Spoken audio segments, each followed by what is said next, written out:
Episode of the Everblack Podcast is brought to you by Deathwish, Hotrods and Kustoms.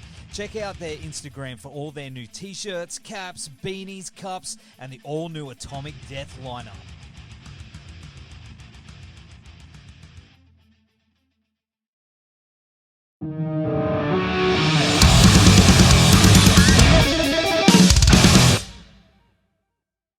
I think before we roll, how are you going? You going all right? I'm good. Yeah, I'm good. It's always hard going back to real life after, in the middle of a tour, like especially when it's like weekend tour and you're at home during the weeks. Like, don't get me wrong, I'm I'm as domestic as the next gal. I really love just being at home, but there's just this the way I framed it to Tiana earlier was the worst motive, like there's no worse motivator for work and study, etc., than touring. Because it just gets your mindset in this really active zone, and you just don't want to do anything else. Oh, Yeah, I know. Creative. But reality, it's such is life, really. Like you have to make a living and stuff, so it's tricky. Are you studying as well? I am. I'm doing a Bachelor of Secondary Education. Oh, cool. Yeah. You are cramming it all in. A little. Mm-hmm. Yeah.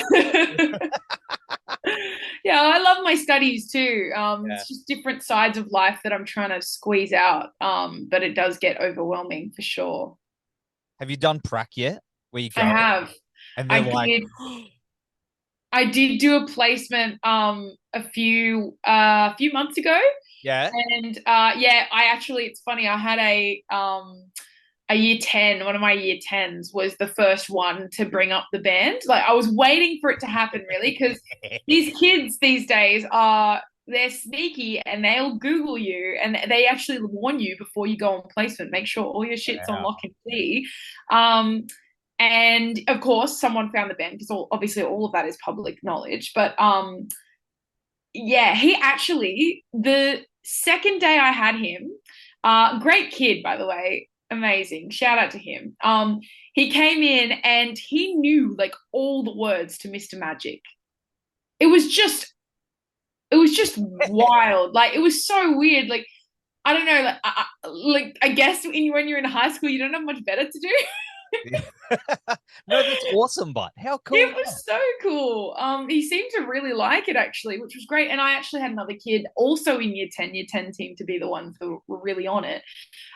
He was a guitar player and he was asking me a lot of questions about the band. And I said, like, it was kind of one of those, look, like, let's get your work done first and then we'll talk about it in break time. Yeah.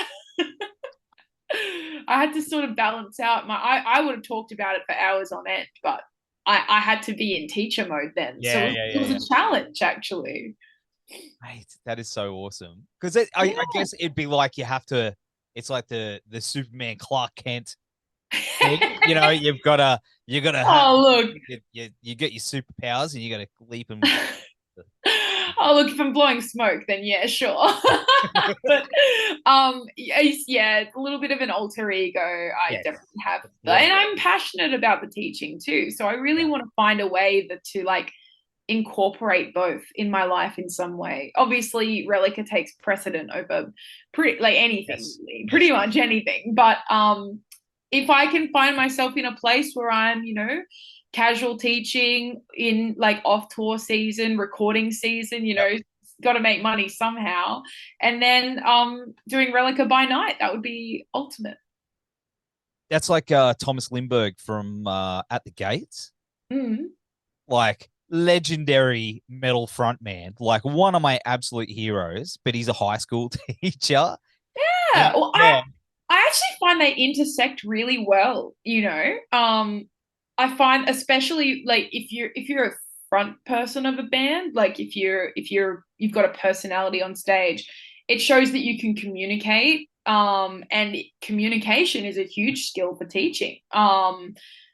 Especially, you find a lot of music teachers. I actually don't teach music. I teach English. But it's just, they intersect quite well. So I'm not surprised to hear about that. That's awesome. Yeah, that's awesome. You're good. That'll. Sorry? You getting messages, or am I getting messages? Oh no, yeah, I'm sorry. I'm just trying to close my window. I'm so sorry about that. Oh, I didn't you're right. realize You're I had a right. It tab always open. I happens am with all me. good now. People see you online, then it's just like, "Hey, bro, what's going on?" You're Oh like, yeah, no, I actually never really have it open on my computer. So it was that one time where I was like, where is that coming from? So I had to close it up yeah, you're really like, quick. "Go away." No, I Yeah. know. I get it all the time, mate. All the time. But hey, as you mentioned before, you recently wrapped the bulk of the Monolith Festival dates, and you still got one left in Yes, is it Perth. Perth? Perth. Perth. Is Mm. that how to say it? Perth. Perth. But how's that run been? Because it looks, from everything I've seen, it looks like it's just been absolutely incredible. It really has. It really has been so special. I think one of the things that I love the most about it is that it's very validating to be part of this lineup.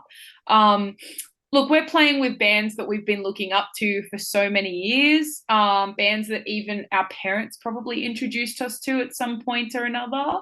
Wow. Um, so we're kind of walking amongst giants. But the best part is that we don't, like, what I meant by the whole validating thing is we don't really feel like, at least not after a few dates. Like the first date, the Brisbane date, was quite jarring. It was a different culture to be a part of, but we don't feel like we're out of place. We don't feel like little nomads or anything anymore. We're starting to feel a bit more, like, especially the people working, like the Dal team on this tour have been so um just respectful of us as people, and just the culture is really it's very supportive of all the artists on the lineup. Even just very friendly. And so we're starting to feel like a really key part of the community, which is so just unreal. It's one of those extra things about being in a band that really sticks with you. Just to feel like one of them, you know what I mean? Like one of the artists. We're and to get up there date after date and do our thing, I guess, and to be like kind of revered for that is insane. It's so cool. We're so well looked after. Been having an absolute blast. Was there anyone that you were sort of, I guess, before playing with them, maybe a little intimidated by, like, someone you looked up to, and now that you're like pals, you know? Yeah, look, I look up I to. don't know why I did that. I'm very tight, so I'm like, No, no, I feel I and you yeah. It's like throwing the out. handshake emoji. Yeah, yeah, Yeah. No, well, I look up to almost every artist on the bill in some way, whether it's Carnival being the giants that they are. Like, I mean, come on, it's Carnival. yeah, Even to look, Pliny is another one, especially for Miles and Brandon as a guitarist. Um, Pliny and his band are yeah. just monumental. Just next level. Yes, absolutely. There's a level of intimidation there, but once you sort of once you start interacting with them, the tables really do turn. Of course, I don't know. Like on a bit of a personal note. I am my biggest critic when it comes to meeting idols and inspirations and stuff like that. I'll walk away. Tiana knows this. I know she can hear this. Tiana knows that I am my own biggest critic, I think. When I speak with people, yeah, that I admire, I feel like I make a total ass of myself. I probably don't. Like, it's probably fine, but I walk away with my head in my hands. Um, and I feel like I have had a few moments like that on the Monolith tour, but at the same time, I've really been making some friends. Everyone is super fun to be around, and it really does change the way you look at people. Just seeing these inspirations just as humans. I mean, Pliny, as an example, he's the funniest dude, and their whole touring party, the Pliny crew, is just like next level hilarious, and like antics and mischief and stuff. Um, it's so cool to be able to witness. And it's very grounding. I think it makes you feel seen and makes you feel Yes, part of that, which is great. it's feeling. That's Yeah. awesome, man. I'm so happy for you. And of course, the new Reliqa EP, I Don't Know What I Am, drops on September 16, It and does. this thing is so stacked. It's so intense. Like, Thank you. how did you get to play some of these live, or did you sort of keep them hiding until? No, we're actually playing most of them, if not all of them, live at the moment, which is really cool. Because fun fact, which I was talking about, that I've sort of been thinking about this fairly recently.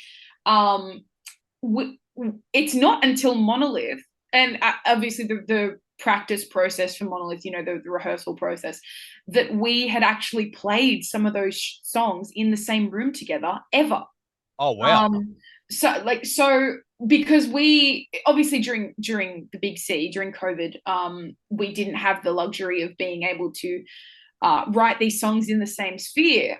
So it took a very big process of being adaptable and writing remotely, which ended up turning out awesomely. But I remember saying to one of my friends in the lead up to Monolith, and he was asking me about the set list or something, and I said, "Oh yeah." Yeah, like we actually haven't played those songs together before. And he was just like, are you serious? Like, that is so weird to think about. And I guess I never really thought about how weird that is, but I guess I digress. Yeah, we're playing pretty much all of the songs. We've actually had a little bit of a different set list every date. And we have played every song on the EP at least once now, and it's getting some pretty good reception. So it's cool. It's all happening. That's so awesome because it is insane. Like, this thing is insane. I've listened to it a lot and just gone, how? I don't I'm even going to know. take that as a compliment and say thank You you. should, because it's a puzzle within a puzzle within a puzzle. And just when you think you go, okay, you've got it figured out, you don't have it figured out, and it opens up even more.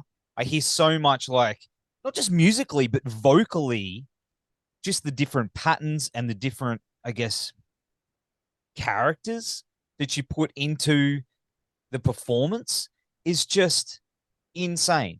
I Like, appreciate that. it blows my mind. Like, there's little tiny little bits where you'll come in and you'll just throw in a little whisper, and then you'll swing back into, like, I love that stuff. Wow. Is that something that you went in recording it, like, in mind, or was it just on the fly, bouncing back and forward when recording? Firstly, thank you so much. Like, this is all so affirming to hear and so exciting to hear. I'm so glad you enjoy it. To answer your question, there is definitely sort of a balancing act between intent versus what comes out. You definitely do go, especially in the writing process. I definitely did seek out to do most of what you hear. Like, there was a big process of refinement, especially in the writing process. Also in pre-production, like when we were working with our producer Chris Blancato, he had a lot to say and a lot of feedback on some of the different moments and stuff. So he actually really encouraged me to pursue the rapping a bit more. Because that's something that I've always been, not always, but a little on the fence about, just in the sense that, like, do I just sound like a basic white girl, like, rapping right now? I cannot rap, like, in my mind, I'm thinking this is just lame. But to hear him, someone of his experience and his sort of stature within the industry, to say, oh yeah, I really like that, keep doing that, was really affirming. And that definitely shaped a few things that you now hear on the EP. But even right up to even right up to the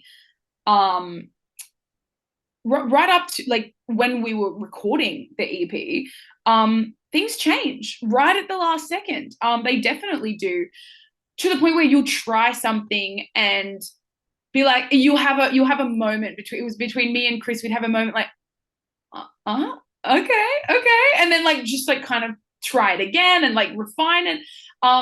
Because there's an element of performance to it, and when I perform on stage, it's different. It's a little bit different every time. So when you hear that little click moment of like, okay, that was really cool, that's when it sort of changes in the process. So yeah, definitely 50-50 in terms of like intent versus actuality. But I'm really happy with the organicness that is sort of woven in there. I think that there was some big surprises even for us. And it flows so well. Like it's chaotic, but it flows. I mean, thinking about it a lot, it's like, how can I describe this EP that it's just just amazing. Like I was showing a mate on the sneaky the other day. I was like, man, you gotta hear this shit. He's like, you're allowed, you go. Mate, I was like, mate, I was in my car and I'm like, man, this thing just blew my. He's like, what? Yeah, it's yeah. I can't wait for the rest of the world to hear it, so they can hear all that stuff you've done, you know. And when you're talking about the rapping, I don't know if I'd see it as rapping. It's just the way it's like an aggressive form of telling the story. I don't know. No, I get that. I'm trying to verbalize this. No, you're so right, and you wouldn't even necessarily lump it into rap in a way. Yeah, you're right. It's a matter of like we have a story to tell, and I have certain tools in my repertoire to be able to tell that. And there are also certain tools that I don't have in my repertoire to tell that. For example, like screaming. You don't really hear any screaming on this EP, apart from blessed Sean Harmanis, who does his part so well on Safety. But you know, there's aggression to the vocal in certain areas where it needs to be aggressive, but it's almost a matter of like, this is me saying, look, I want something here that's not necessarily melodic, but I can't scream. And I you know, I'm at peace with that. And it's not like I'm saying that I'll never learn. I may learn one day, but I'm really happy with, you know, the skill set that I do have now. So I'm not necessarily looking to change it.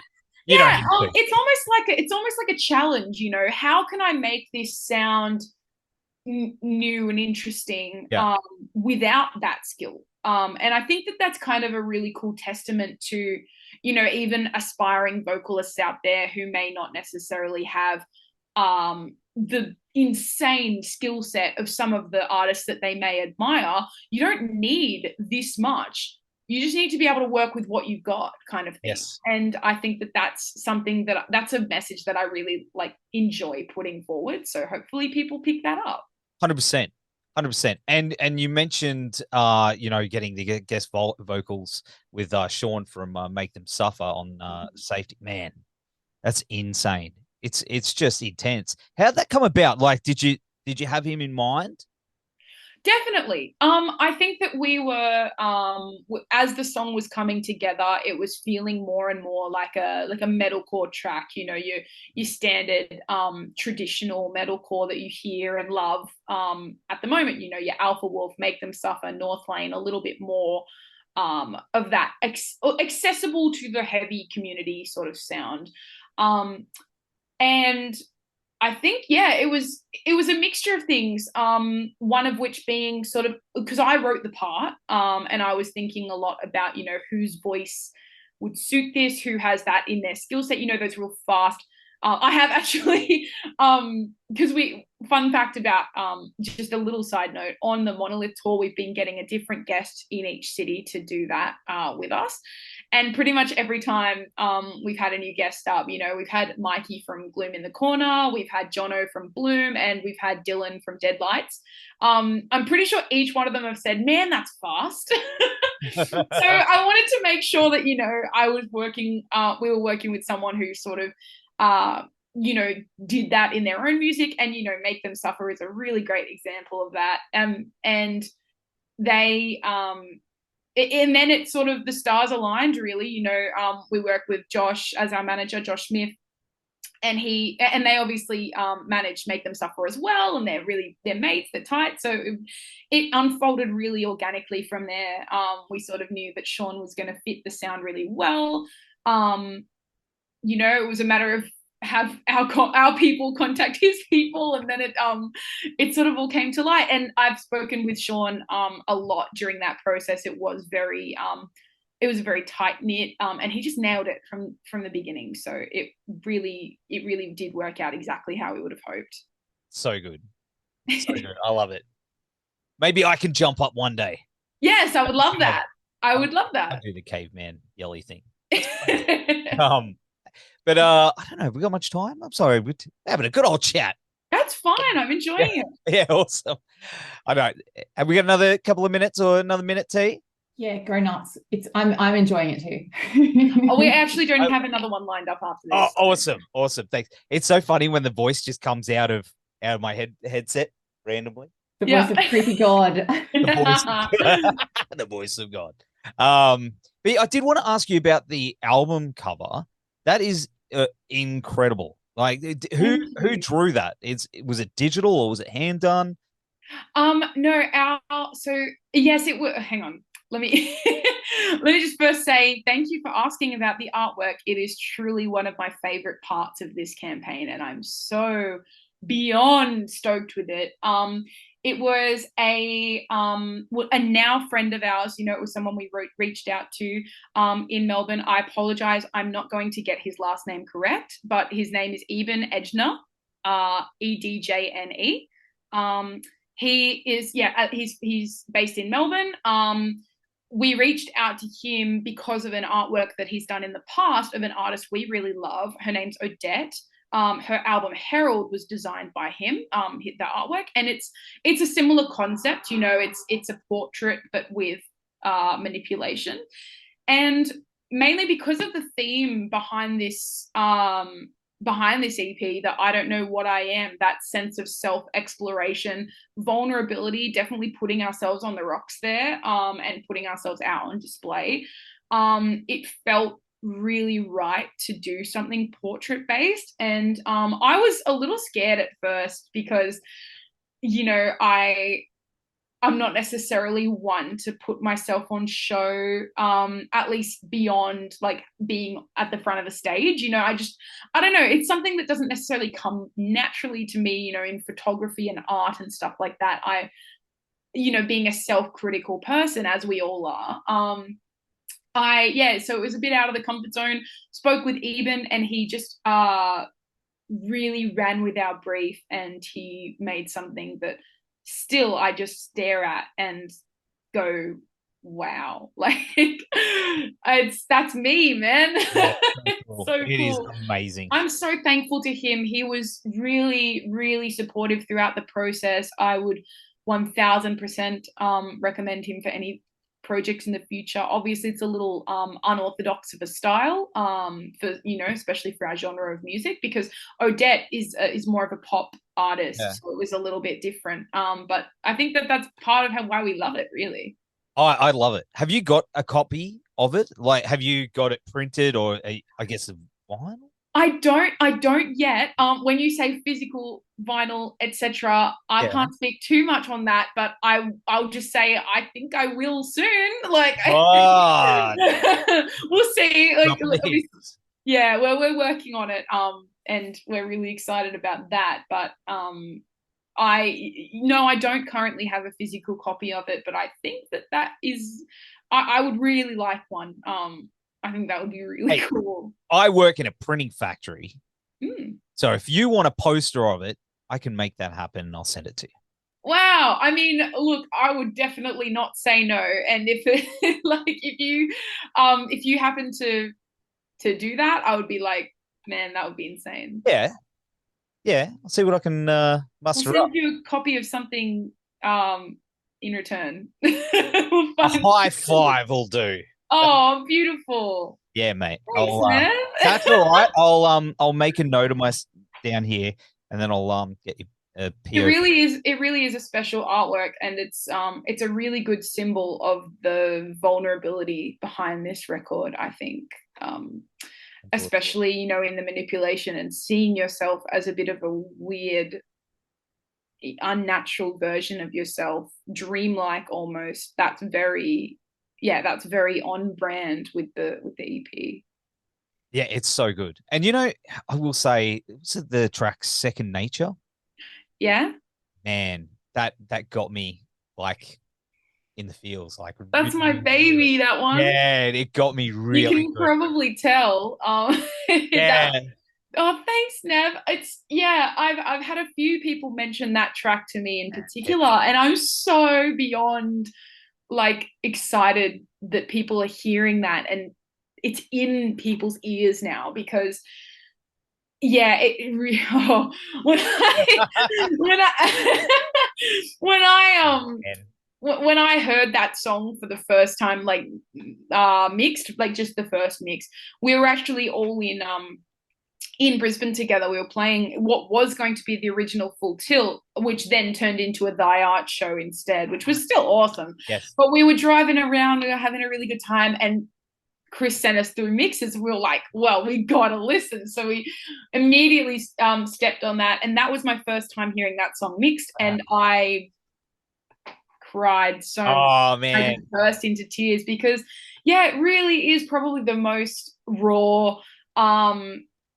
display of emotions that we've really ever done, and I feel really blessed to hear that now. And especially so hard. It hit me real hard, eh? Like I was like, that's so cool. I'm glad that it resonates with you. It's definitely an exploration into not only, you know, fear and really sort of self-doubt, I think, but also just love and what is good around the people around me and the world around me. And like, yeah, it's very, I think it's very innocent, that song. Like there's a bit of a childlike essence to the lyrics, and so that'll be really cool to explore, and I'm really glad that it resonates with you. So powerful, man. Have you been jamming it live? Yeah, we've played it once live so far, and look, like, I'm not gonna lie, it was interesting because I think like our sort of analysis of that evaluation, I guess, after we got off stage was and had processed it and stuff. It went well, but I think that people need to hear it first and then hear it live. I'm not sure if it necessarily translates with zero context. Whereas if once people have heard it a little bit and it's sort of in their ears, then maybe it might be a good time for them to hear it live. So we're sort of, we're figuring that out as we go, really. We gave it its premiere at the Brisbane leg of Monolith, and it was really enjoyable, but we're going to see what happens once the EP comes out, in terms of playing it again. We'll probably play it in Perth, so it will have been out for one day. So let's see if there's any diehard fans out there that's like, yeah, I've heard this EP like 50 times now and I know the words. Oh, yeah. We can 4 hours, people. Yeah. They'll do it. Oh, I'm getting a weird... Am I echoing? You're fine for me. Oh, there was like 3 of me. Ooh. Echoing off into the... That was weird. Is it okay now? I think it stopped. Yes.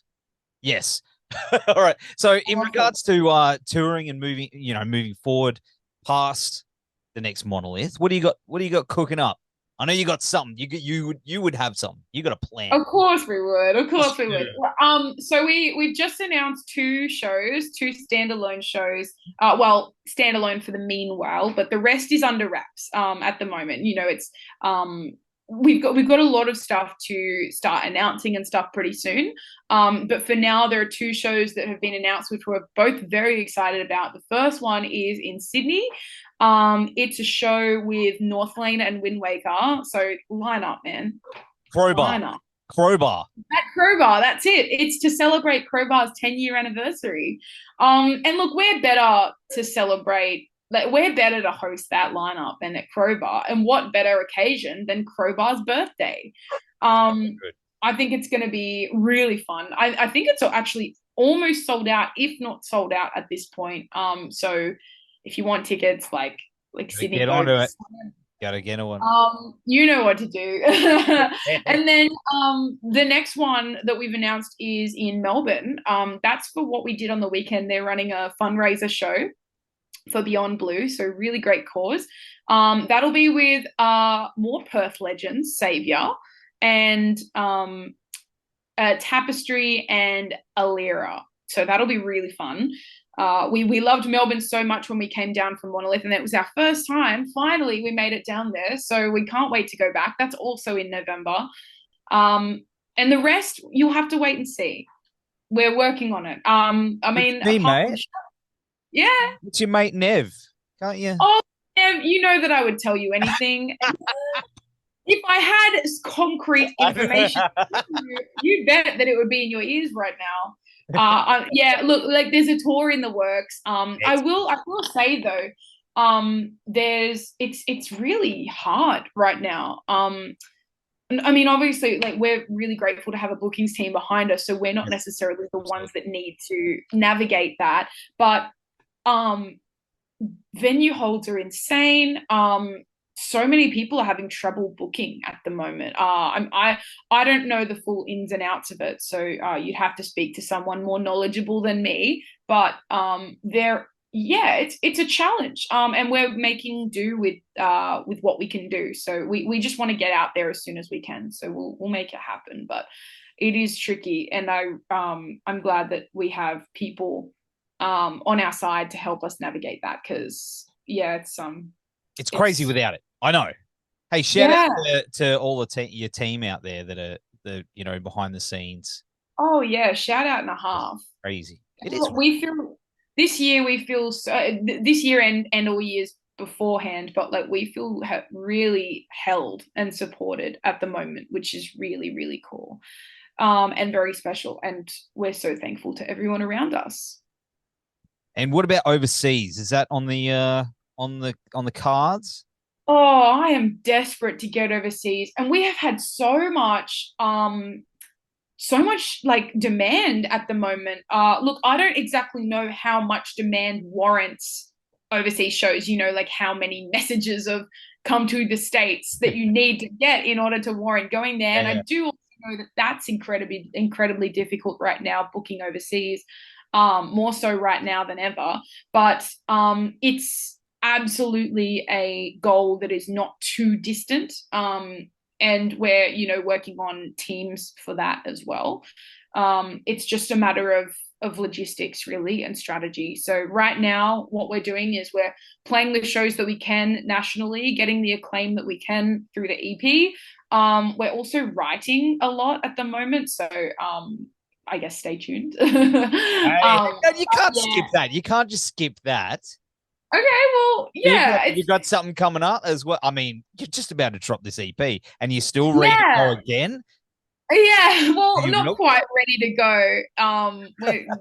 It's just a matter of, I think, something that I'm learning a lot through this process is trying to be one step ahead of yourself at all times, I think. And it's challenging. I will definitely say that it's a huge challenge, because I'm still in I don't know what I am mode. I still feel very attached to those songs, and they still feel brand new to me. But I think something that our team is really helping us learn is the whole fact of music is your currency. And in order to make those next steps, people need to hear next steps of music. So we're working really hard. We've got a lot of material that we're sitting on, I suppose. Right now, I'm just feeling a little bit of pressure, mainly to deliver, I guess. Really hard to break out of that existing cycle and move into the next best thing when you already feel so proud of this, and you get stuck in your head of like, oh, how am I going to be better than this? I guess, how am I going to one up that? And especially being admittedly a bit of a perfectionist, like debilitatingly, to the point where I can't start something unless it's already the best version that it's ever been, kind of thing. I hear you. That is crushing when you're trying to create music, because you really have to just spit out product to begin with and then refine it. And I'm really bad at the spitting out process. So it's a learning curve. We're going to definitely ride this EP for as long as the wave will take us. And I think we've got some really exciting content planned around it as well. A couple of bonus like releases and stuff like that. But In terms of newer material, yeah, it's just going to be a wait and see process, and we're working really hard. So just a rest assured moment, where we're working on it. Mate. Like this EP is enough for people at the moment. So sit down, calm down, people. So. Like, mate, I sure do hope so. But we believe in you, and we believe that whatever you do next, when the time is right, it's going to be incredible. Thanks, Nev. Mate, you're awesome, Morgan. I'm not just saying that. It's not just an interview thing. Like, honestly, like, I know a few people behind the scenes who all say how awesome you are, and how I even saw T's little posts there before, like, you got a lot of people in your corner, mate, and for good I reason. truly feel it. I really do, more so now than ever, and I'm so grateful. We all are, not just me. Like I said before, we feel incredibly held, and people are really holding space for us at the moment, and I will be working really hard to continue to be worthy of that space. So rest assured, we will make it worth your while. I think that's one of our goals. Go get them. That's what you got to do. Get a stank face out and go get them. Can do. In the meantime, the new Reliqa EP, I Don't Know What I Am, is out on September 16. We'll have all the links down here in the show notes and on the site. Mon, thank you so much for hanging out, and we will see you very soon. Pleasure is all mine. Thank you.